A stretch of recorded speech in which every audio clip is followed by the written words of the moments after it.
Bonjour à tous et bienvenue dans une nouvelle vidéo YouTube. Aujourd'hui on se retrouve pour une vidéo un petit peu spéciale vu que ça fait bientôt un an que j'ai créé cette chaîne YouTube et que j'ai publié ma première vidéo. Et je vous expliquerai bientôt la raison du pourquoi de mon absence. Aujourd'hui la vidéo, comme vous avez vu dans le titre, elle s'intitule Motivation et autodiscipline.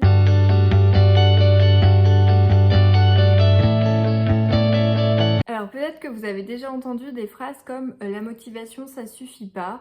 Alors j'ai voulu faire cette vidéo parce qu'elle s'appuie sur des études scientifiques et donc je vous mettrai toutes les sources dans la barre d'infos. Et surtout parce que c'est deux choses qu'on nous inculque pas forcément, à laquelle on ne pense pas forcément, mais en fait ça peut changer vraiment la vision qu'on a de notre travail, de nos études en l'occurrence, et changer beaucoup de choses dans notre routine. Alors pour cette vidéo, j'ai pris pas mal de notes, donc si vous me voyez lire ou quoi que ce soit, c'est tout à fait normal, j'en suis désolée, mais je peux pas savoir tout par cœur, vu que j'ai fait beaucoup de recherches. Donc la motivation, c'est quoi? C'est le processus psychologique responsable du déclenchement, du maintien, de l'entretien ou de la cessation d'une conduite. Elle est en quelque sorte la force qui pousse à agir et penser d'une manière ou d'une autre. Si on résume, qu'est-ce que la motivation? C'est un désir général ou une volonté de quelqu'un de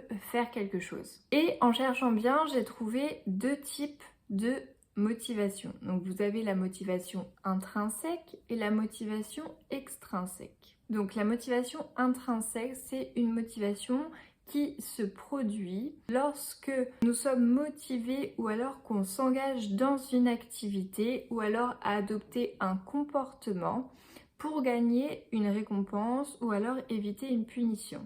C'est tout simplement quand, par exemple, vous allez être puni si vous ne rangez pas votre chambre, vous allez trouver la motivation de ranger votre chambre parce que vous allez être puni. À la différence de la motivation extrinsèque. Donc la motivation extrinsèque, c'est quoi? C'est lorsque on s'applique à s'engager dans quelque chose, un comportement ou une activité, parce que cela, on le trouve personnellement gratifiant. Ça veut dire qu'on ne va pas avoir de récompense ou de punition, à l'inverse de la motivation intrinsèque.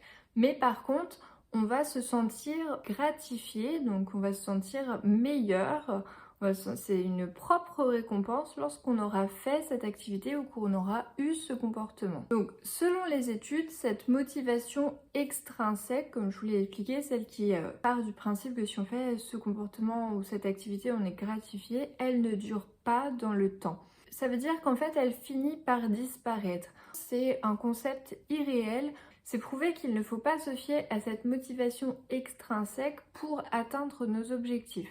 Et maintenant, je vais définir avec vous ce qu'est la discipline. C'est l'ensemble des règles de conduite qui régissent une collectivité ou un groupe et qui a pour but d'assurer son bon fonctionnement. C'est aussi une obéissance à ces règles et on peut définir la discipline comme les règles de conduite que s'impose une personne. C'est ici la définition qu'on va prendre. Donc si on résume avec toutes ces définitions, la discipline en fait c'est s'entraîner par l'instruction et l'exercice. Alors qu'est-ce que nous disent les études? Les études elles nous disent que les personnes qui font preuve d'une bonne autodiscipline ont tendance à avoir de bonnes habitudes. Parce qu'en fait, ces personnes-là, elles vont structurer leur vie de façon à ce que la volonté ne régisse pas leurs décisions. Parce que quand on a envie de faire quelque chose, parfois notre volonté est faible. Donc, si notre volonté est faible, on ne veut pas la faire,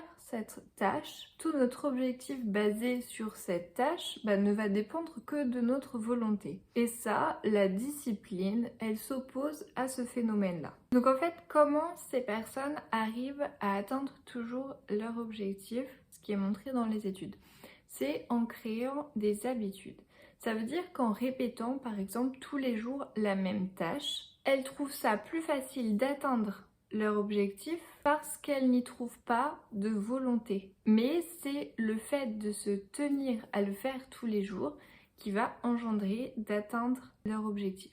La recherche, elle dit quoi? Elle dit qu'en fait, les personnes sont beaucoup plus performantes en se fixant une discipline et une motivation intrinsèque. La combinaison des deux. Donc si votre objectif en 2021 c'est par exemple de vous dire je fais régulièrement mes devoirs pour pas être submergé lorsqu'il y a un contrôle, etc. Alors fixez-vous une habitude liée à cet objectif. Par exemple de faire 10 minutes par jour, 15 minutes au début de devoirs et ensuite atteindre petit à petit votre objectif. D'ailleurs, je vais vous donner des conseils sur comment mettre en place l'autodiscipline. Le conseil numéro 1 que je peux vous donner, c'est faites des petites étapes.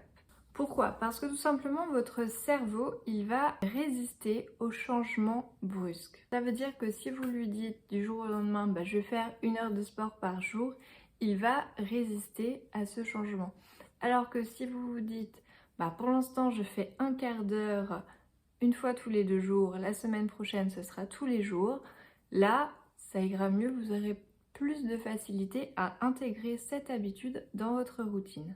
La deuxième astuce, c'est commencer à mettre des priorités dans vos objectifs. Si vous avez des tâches qui sont plus importantes que d'autres, n'hésitez pas à accomplir cette tâche avant d'en commencer une autre. Le troisième conseil, c'est d'apprendre de ses erreurs. Alors, apprendre de ses erreurs, ça ne veut pas dire que vous ne les répéterez pas. Ça veut seulement dire que vous allez améliorer votre discipline. Aussi, lorsque vous êtes en plein travail ou que vous réalisez une tâche, n'hésitez pas à faire des pauses. Les pauses, ça va vous permettre de vous recentrer, de vous reconcentrer sur cette tâche et aussi d'être plus productif toute la journée et aussi avoir de bonnes habitudes. Donc les études scientifiques disent qu'il faut 66 jours avant qu'une habitude devienne automatique. Ça veut dire qu'on ne réfléchisse même plus avant de la faire. Donc je vous conseille d'expérimenter ça. Faites une tâche pendant 66 jours d'affilée. Par exemple, dites-moi en commentaire quelle est la tâche que vous aimeriez expérimenter pendant 66 jours pour qu'elle devienne automatique. Donc mon dernier conseil, c'est former des habitudes. Soyez disciplinés parce que un jour la motivation vous quitte, la motivation extrinsèque, elle ne sera pas là pour toujours. Merci à tous d'avoir regardé cette vidéo. Je vous retrouve bientôt avec une vidéo qui là parlera des révisions. Je sais que vous l'attendez beaucoup, mais elle me donne du fil à retordre. On se retrouve très bientôt. N'hésitez pas si vous avez aimé cette vidéo à commenter ou à la liker. Ciao ciao!